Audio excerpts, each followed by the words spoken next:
After I finished the rough draft on this video, I took the bike out for a ride at some nearby trails. And it was a good ride, had a lot of fun, got a little bit lost. I always do at these particular trails. And then on the way home, well, have you ever looked in your rear view mirror and your bike was not there? That happened to me. Apparently I did not cinch down the straps on the trunk-mounted carrier as tightly as I should have. And I look up in my rear view mirror when I heard this thump, and I see my bike actually bouncing off the tires before it fell over. I stopped the car and I think my heart stopped. I got out, grabbed the bike, put it back on. Thankfully, there were no cars behind me all the way back to the prior traffic lights. When I got home, I gave it an exceedingly thorough examination. The only damage is to the end of the handlebar and to the brake levers. So I'm thinking I'm going to rename this bike Lucky, and I'm going to go buy a lottery ticket. Anyway, here's the video. Hello and welcome. This is my 2019 Specialized Rockhopper, which I have affectionately named Gojira, since it's big, it's green, and I am a huge Godzilla fan. Well, no pun intended. Well, maybe a little one. Anyway, this was originally an impulse purchase. I had gone to my local bike shop to order a new front wheel for one of my road bikes, and I saw this sitting in the back corner. And seriously, with that bright green paint, how could you miss it? So, anyway, I made it about a mile down the road, turned around, went back and bought it. And I have not regretted that purchase for one moment. This is what the bike originally looked like. It came with a Shimano 3x8 drivetrain. Basically, it was the entry-level model of the Rockhopper. It had a Suntour XCT spring-loaded fork with 100 millimeters of travel. It had, I want to say a 680 millimeter wide handlebar, but don't quote me on that. Standard slip-on grips and Shimano combination shifters and brakes. The bike came with Specialized house brand tires, ground control up front, and fast track in the back. And you know what? I ran this bike in this configuration for an entire year, and I just loved it. Let's have a look at what I've upgraded so far. And I say so far because honestly, it seems like an ongoing process. The first thing that I changed out was the handlebar and stem. I installed a Wake 720 millimeter wide handlebar and a Wake 45 millimeter stem. And this had the effect of giving me a somewhat more upright riding position, and I felt less like I was falling over the front of the bike. I converted the drivetrain from a 3x8 to a 1x9.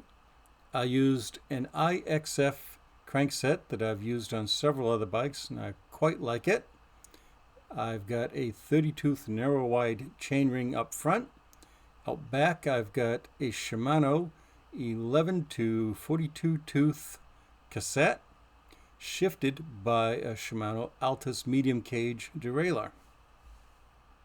I also upgraded the front suspension, which, being a hardtail, is the only suspension.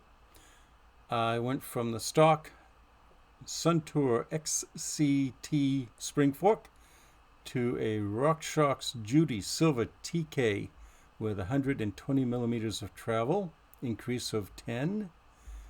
The air fork is just a huge improvement. And I'm sure I saved weight, but honestly, at the time, I didn't measure, so I don't know.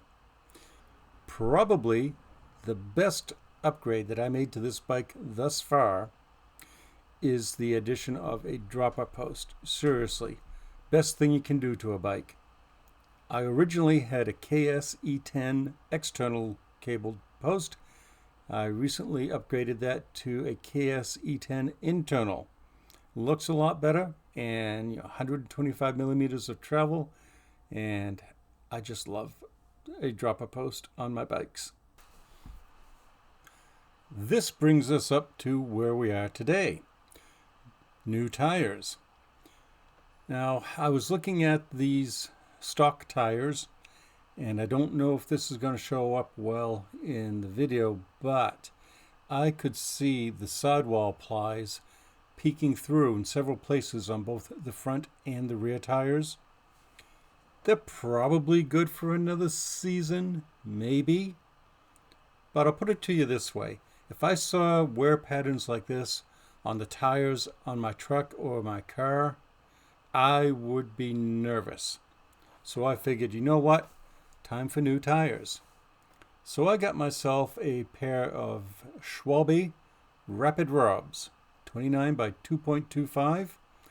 And I got those because I've used them before on my Mongoose XR Pro with great success.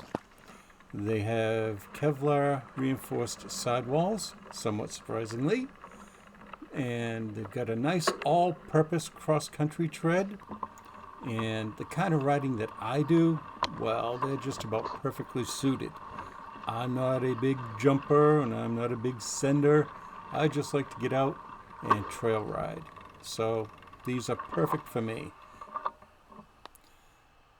I did promise you a sneak peek at some upcoming upgrades.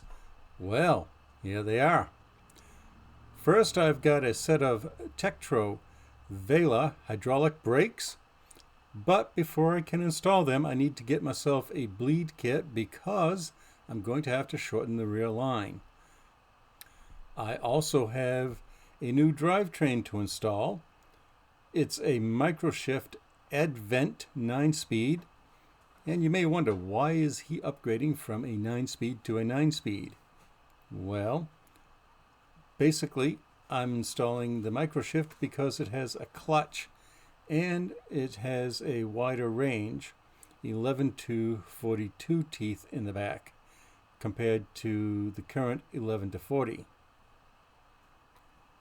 So, at the end of the day, I think I'll have about $1,200 tied up into this bike. Not bad for an impulse purchase, right? And, I've been asked a few times, and it's a legitimate question. Well, why didn't you just buy a better bike to begin with? Well, in the first place, this was not a bad bike. It was just entry level. Those are not the same thing. Secondly, as I said, it was an impulse purchase. No forethought went into this whatsoever. And also, as you've no doubt noticed if you've seen more than one of my videos, I like working on bikes. I like tinkering, this sort of thing. It's how I get my kicks, And at the end of the day, it's a fun bike, and I enjoy it a great deal. And if you enjoyed this video, there is a link below left for the Rockhoppers playlist. And there is a link below right for another video that I think you'll enjoy. And please leave me a thumbs up. That really does help the channel. And as always, thanks a lot for watching. Seriously, I appreciate that each and every time. Goodbye and have a great day.